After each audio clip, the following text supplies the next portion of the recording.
Okay, let's talk about how to take care of our instrument, how to maintain it. First and foremost, it's a really good idea with your saxophone not to drink a pop or eat something sugary or eat a bunch of food right before you play. All of that stuff that you just ate, there's little bits in that are in your teeth and in your mouth, and that can get inside the instrument. And inside your instrument is a place where things can grow. And you don't even want to know some of the stories I have of things that have grown inside of people's instruments, like mold and nasty stuff. So, you want to avoid all those things, obviously, for health reasons. But, it also, you just want to keep your instrument nice and clean. So maybe if you just ate, go swish your mouth out a little bit. Just try to think of those things so you're not blowing a bunch of gunk in your instrument.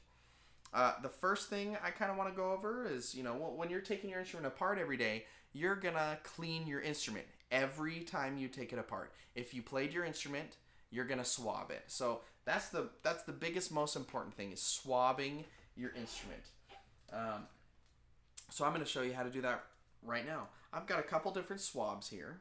The first thing that you do with a swab is, it's going to be some sort of cloth, and you can get these at music stores, that's attached to a string that has a weight on the end of it.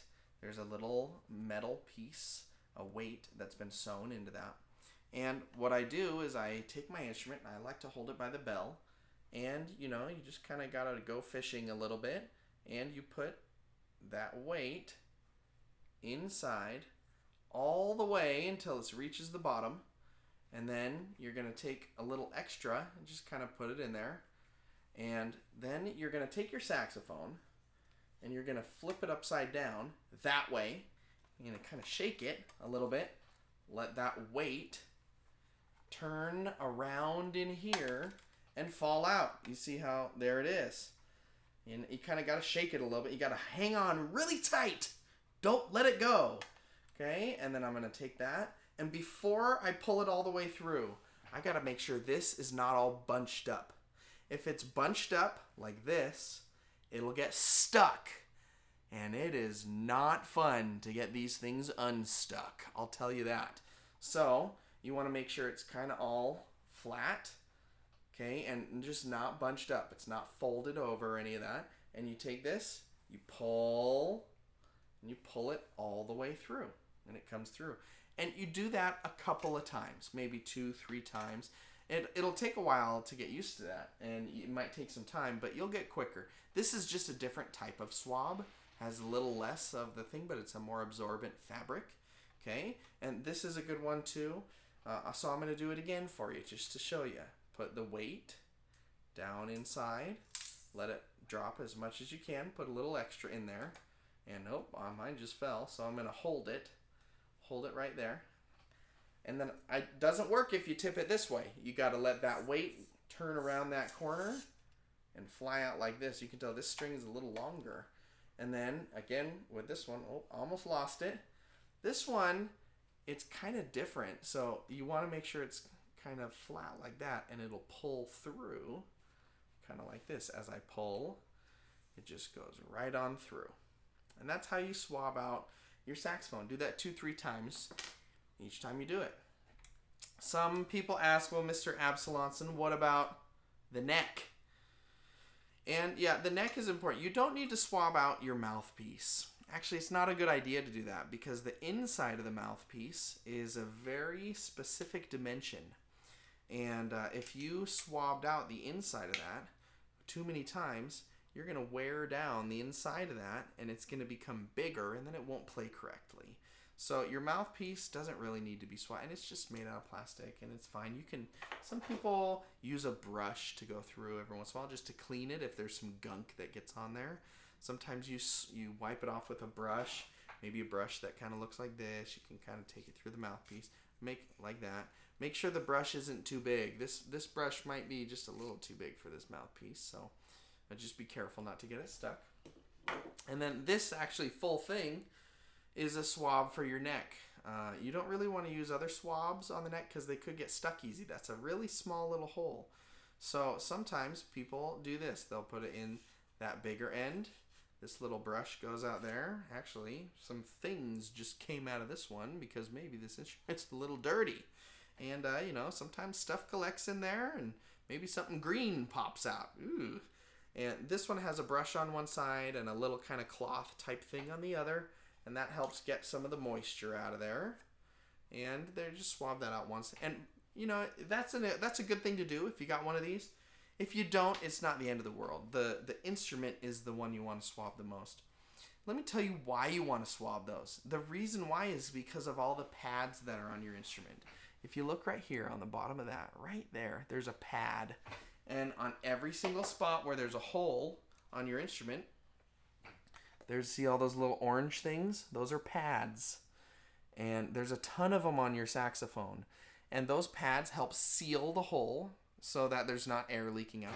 And when you don't swab out, all the moisture that's inside the saxophone gets into those pads. And it can make them really sticky, which is really annoying. Or it can even cause them to tear over time. And if your pad tears, then air is going to leak out your instrument and it's not going to function properly. So you want to make sure that you get that all taken care of. Okay, there's two more things I want to talk about. One, and they're both on this. One is the cork. We talked about cork grease earlier. I have my cork grease right here. Actually, there's more than two things to talk about. I got to talk about reeds too. So, if you need a little cork grease on there, if the mouthpiece is tough to get on, just put it on there, rub it in, wipe your hands off on something, and that's great. You don't want to do that every time. If it goes on easily, then you don't need to put any more grease on there. It's fine. It's only if it's kind of tough to put it on there. The second thing I want to talk about is this. And you don't ever want to put any type of things on this. Maybe if that's a little sticky and it's hard to fit into the saxophone, some people go, well, maybe I'll put a little grease on there, make it easier. Don't do that. It's not meant to, okay? You just want it in like this. If it doesn't fit in properly, sometimes you need to take it to get it repaired so it fits really nicely.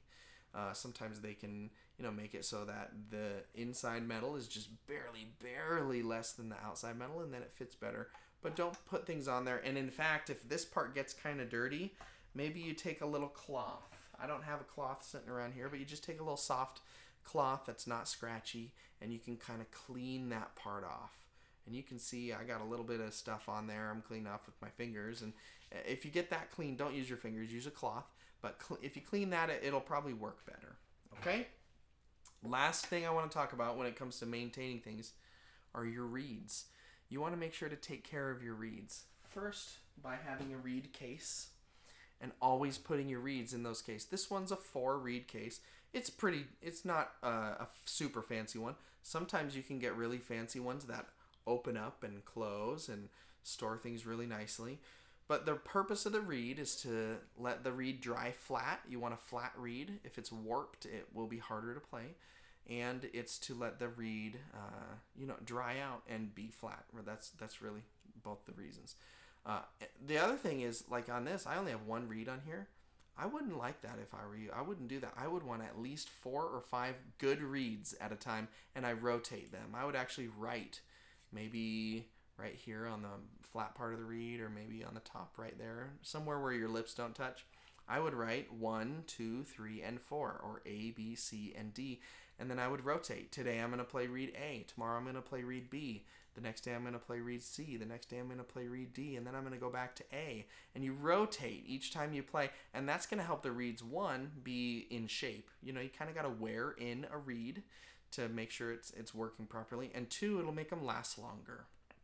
If you just play 1 reed all the time, when it breaks, then you have to break in a new reed and get it kind of good to sound really great. And that's not a good thing to do. What if you did that right before a performance? Well, then you're kind of out of luck, and that would be a bad thing. So have lots of reeds. You can buy them by boxes of 4 or usually like packs of 3, or you can buy them by boxes of 10 is a great way to go. You want to have good reeds. The reed is the most important thing for your sound. A bad reed, a professional could play on, like the best professional ever could play on a really bad reed and would have a really hard time making it sound good. So the reed is very important, okay? So that's a bunch of tips for how to maintain your saxophone.